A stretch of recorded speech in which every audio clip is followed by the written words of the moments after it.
Hello' guys, জনাই আছোঁ এটা খুব গুৰুত্বপূৰ্ণ খবৰ যে অসমৰ মাননীয় মুখ্যমন্ত্ৰী ডক্টৰ হিমন্ত বিশ্ব শৰ্মাদেৱে ADRE পৰীক্ষাৰ স্বচ্ছতা সম্পৰ্কীয় কিছুমান বিশেষ কথা তেওঁৰ লাইভ টেলিকাষ্ট যোগে জনাইছে। তো আপোনালোকে সবিশেষ এইটো ভিডিঅ'ত চাব পাৰিব। তো আপোনালোকে শেষলৈকে ভিডিঅ'টো চাব, বহুত কথা তেওঁ ইয়াতে জনাইছে।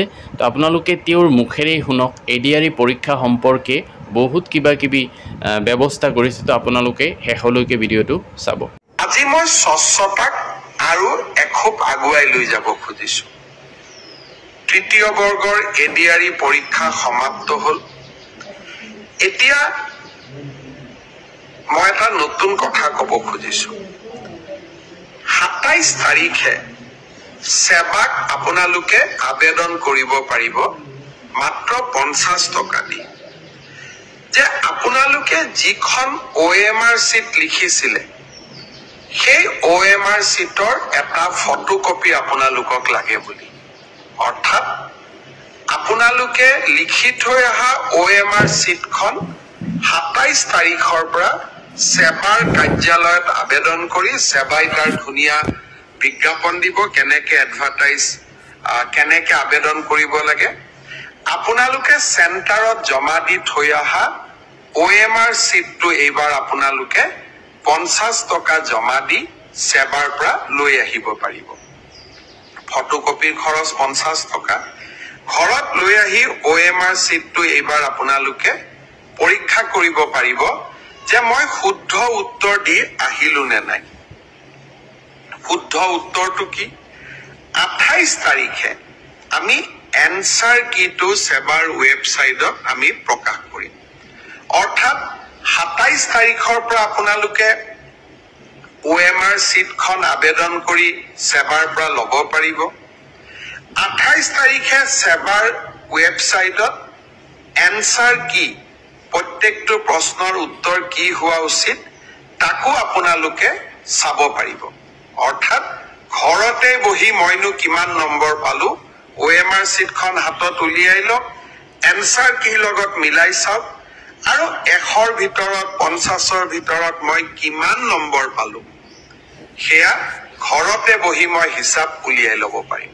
অৰ্থাৎ ৰিজাল্ট দিয়ালৈ অপেক্ষা কৰিবই নালাগে। ভাৰতৰ কোনো প্ৰদেশতে এনেকুৱা সিদ্ধান্ত আগত গ্ৰহণ কৰা হোৱা নাছিল।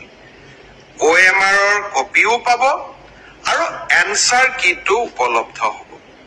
এতিয়া আৰু এটা আমি স্বচ্ছতাক আৰু এখোজ আগুৱাই লৈ যাব খুজিছো। এনসাৰ কিটো আপোনালোকে চাই পেলাই মনত খুদুৱনি লাগিলে যে এইটো প্ৰশ্নৰ এইটোতো উত্তৰ নহয়, উত্তৰটো বেলেগহে হ'ব লাগিছিলে। 500 টকা দি আপোনালোকে সেৱাক জনাব পাৰিব যে আপোনালোকে প্ৰস্তুত কৰা উত্তৰটো ভুল হৈছে। উত্তৰটো আচলতে পঞ্চপাণ্ডৱৰ তৃতীয়জন সন্তান ভীম নহয় অৰ্জুন। সেৱাই ভীম বুলি এনসাৰ কিট লিখিলে, আপোনালোকে শুদ্ধ কৰি দিলে সেৱাক যে আপোনালোকৰ এনসাৰ কিটো ভুল, আচলতে পঞ্চপাণ্ডৱৰ তৃতীয়জন অৰ্জুন। অৰ্থাৎ আপোনালোকে সেৱাক এটা ভুল শুধৰাই দিলে।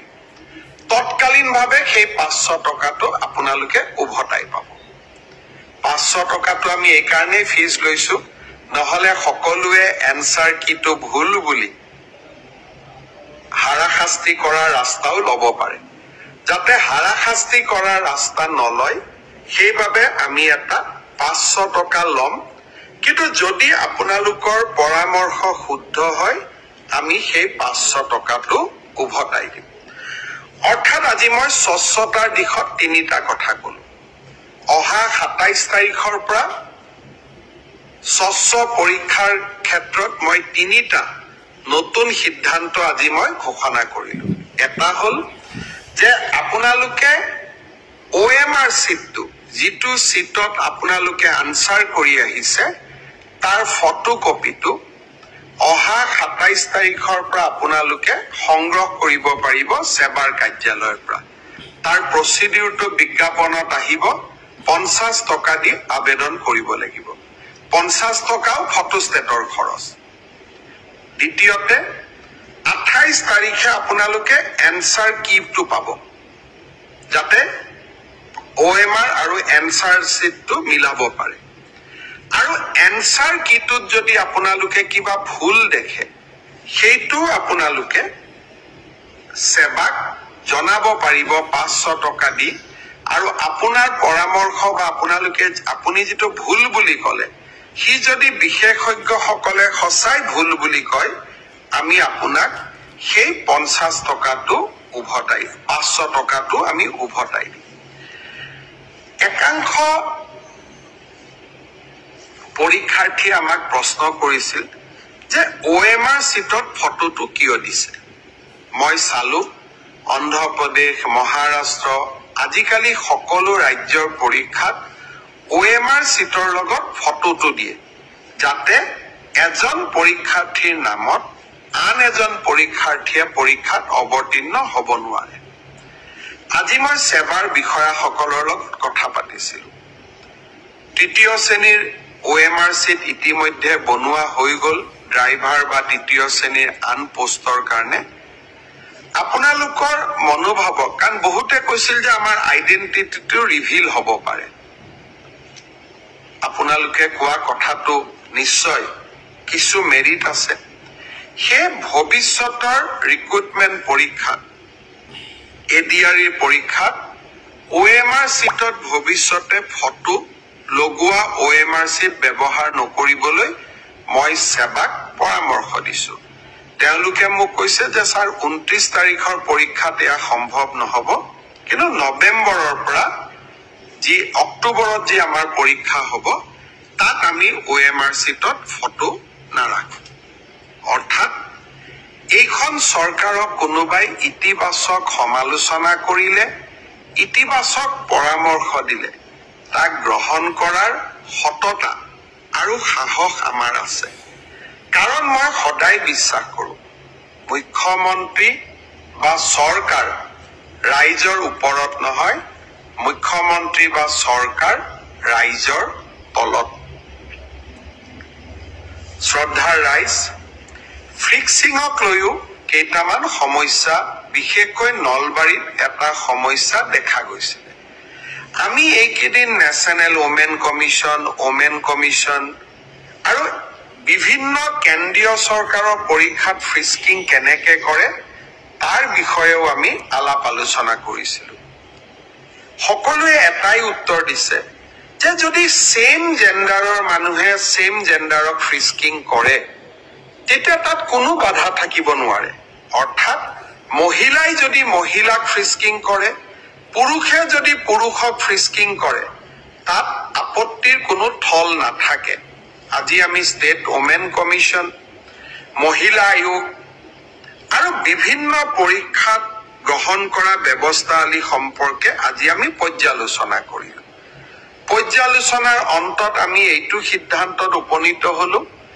যে মহিলাই মহিলাক ফ্ৰিস্কিং কৰাত কোনো বাধা থাকিব নোৱাৰে পুৰুষে মহিলাক ফ্ৰিস্কিং কৰিব নোৱাৰে কিন্তু মহিলাই মহিলাক ফ্ৰিস্কিং কৰিব পাৰে আজি বিভিন্ন জনৰ লগত পৰামৰ্শ কৰি আমি এই বিষয়ে খবৰ ললো বিমান সেৱা যেনেকে আপোনালোকে ফ্লাইটত গৈছে যে মই আপোনাক ফ্ৰিস্কিং কৰিম চাম আপোনাৰ শৰীৰটো আপোনাৰ আপত্তি আছে আপুনি ফ্লাইটত নুঠিব পাৰে কিন্তু বিনা ফ্ৰিস্কিং আপুনি ফ্লাইটত উঠিব নোৱাৰে ঠিক সেই ধৰণে আমি পৰীক্ষা হলৰ বাহিৰত আপোনাক সেম জেন্ডাৰৰ মানুহৰ হতুৱাই আপোনাক পৰীক্ষা আমি কৰিব লাগিব পৰীক্ষা কৰোতে আমি আপোনাৰ সন্মতি লম আপোনাৰ আমি সম্পূৰ্ণ আপোনাৰ প্ৰতি সৌজন্যতা আমি প্ৰকাশ কৰিম এইবাৰ অতিৰিক্তভাৱে মহিলাক ফ্ৰিস্কিং কৰাৰ সময়ত ছোৱালী পৰীক্ষাৰ্থীক ফ্ৰিস্কিং কৰাৰ সময়ত বা তালাচী চলোৱাৰ সময়ত সেই পৰীক্ষা কেন্দ্ৰত অতিৰিক্তকৈ আশা কৰ্মী বা অংগনবাদী কৰ্মী উপস্থিত থাকিব যাতে তেওঁলোকে যাতে গোটেই ব্যৱস্থাটো সৌজন্যতাৰ মাজত হৈছে সেই বিষয়ে তেওঁলোকে যাতে প্ৰমাণিত কৰিব পাৰে মই ভাবো ই আন এক বিতৰ্কৰো ওৰ পেলাব অহা 29 তাৰিখে তৃতীয় বৰ্গৰ আৰু দুটা পৰীক্ষা 2 বেলা অনুষ্ঠিত হ'ব যোৱাবাৰ হৈ যোৱা পৰীক্ষাৰ দৰে এইবাৰো পৰীক্ষা যাতে নিকা হয় তাৰ বাবে আমি প্ৰচেষ্টা চলাম এখাৰ কথা ক'ব খোজো অসমত এছাম সংবাদ মাধ্যম আছে তেওঁলোকে পৰীক্ষাটোত ক'ত ভুল আছে তাক উলিয়াবৰ কাৰণে এক প্ৰকাৰ গৱেষণা আৰম্ভ কৰে সিদিনাখনো কুৱেশ্যন পেপাৰখন লিক হৈ গ'ল বুলি অযথা হুলস্থুল আৰম্ভ কৰিলে 11 লাখ ল'ৰা ছোৱালীয়ে পৰীক্ষা দিছে বহুত সিৰিয়াস ল'ৰা ছোৱালীয়ে পৰীক্ষা দিছে কোনোবাই যদি সঁচাকৈয়ে কুৱেশ্যন পেপাৰখন লিক হোৱা বুলি আত্মহত্যা কৰিলেহেঁতেন নিশা সংবাদ মাধ্যমটোৱে দায়িত্ব ল'লেহেঁতেন জানো অসমৰ একাংশ সংবাদ মাধ্যমৰ লগত কিবা কাৰণত মোৰ আইডিঅলজি নিমিলে আৰু তেওঁলোকৰ লগত ৰাজনীতি আৰম্ভ কৰাৰ দিনাখনৰ পৰাই মই যুঁজ দি আছো সেইকাৰণে কেতিয়াবা মোৰ ল'ৰাকো আক্ৰমণ কৰে মোৰ ছোৱালীকো আক্ৰমণ কৰে মোৰ পৰিয়ালকো আক্ৰমণ কৰে মোকো আক্ৰমণ কৰে মই এই আক্ৰমণবিলাক আশীৰ্বাদ হিচাপে লওঁ কাৰণ প্ৰত্যেকটো কথাত আমি এটা দায়বদ্ধতা মনত ৰাখিব লাগিব যে অসমৰ নতুন প্ৰজন্মৰ প্ৰতি আমাৰ দায়বদ্ধতা কুৱেশ্যন পেপাৰ লিক হৈছে আপুনি যাওক অনুসন্ধান কৰক বিষয়টো কি বুজি চাওক একো নকৰাকৈ ব্ৰেকিং নিউজ যদি মই আকৌ কৈছো ৰাতিয়ে যদি কেইবাজনো ব্যক্তিয়ে যদি আত্মহত্যা কৰি পেলালেহেঁতেন কেইবাজনো ছাত্ৰ ছাত্ৰী আত্মহত্যা কৰিলেহেঁতেন লাষ্টতটো কথাটো অসত্য বুলিয়েই প্ৰমাণ হ'ল সত্যতাটো তাত নাথাকিল মই সংবাদ মাধ্যমক আকৌ এবাৰ আহ্বান জনাম আপোনালোকৰ শত্ৰু একাংশ শব্দটো মই আকৌ কৈছো একাংশ সংবাদ মাধ্যম আপোনালোকৰ শত্ৰু হিমন্ত বিশ্ব শৰ্মা মোৰ লগত আপোনালোকে যুঁজক মোক যি লিখে লিখক অসমৰ নতুন প্ৰজন্মক আপোনালোকে তেওঁলোকৰ যি আশা আকাংক্ষা তাক ধূলিসাৎ কৰিবৰ বাবে চেষ্টা নকৰিব এটা স্বচ্ছ আৰু নিকা পৰীক্ষা পতাৰ বাবে টেটৰ নিযুক্তিৰ পৰা আজিলৈকে মই অহৰহ সংগ্ৰাম কৰি আহিছো কিছুমান চাকৰি পোৱা ল'ৰা ছোৱালীয়ে কয় আমিতো মেৰিটত পালো এই মেৰিটত চাকৰি দিবৰ কাৰণে টেটৰ পৰীক্ষাৰ সময়ত সেই সময়ৰ মুখ্যমন্ত্ৰীৰ সৈতে মই যুঁজিবলগীয়া হৈছিলে দিল্লীৰ পৰা মাদানী পৰিয়ালৰ সৈতে যুঁজিবলগীয়া হৈছিলে আৰু সিদিনা এডিআৰই পৰীক্ষাটো স্বচ্ছ কৰিবলৈ একাংশ লোকৰ সৈতে মই যুঁজিবলগীয়া হৈছে মই আশা কৰিম যে 29 তাৰিখে আপোনালোকে ডাউনলোড কৰিবলৈ সক্ষম হ'ব শ্ৰদ্ধাৰ ৰাইজ আজি এডিআৰই পৰীক্ষাৰ বিষয়ে বিশেষকৈ ক'লো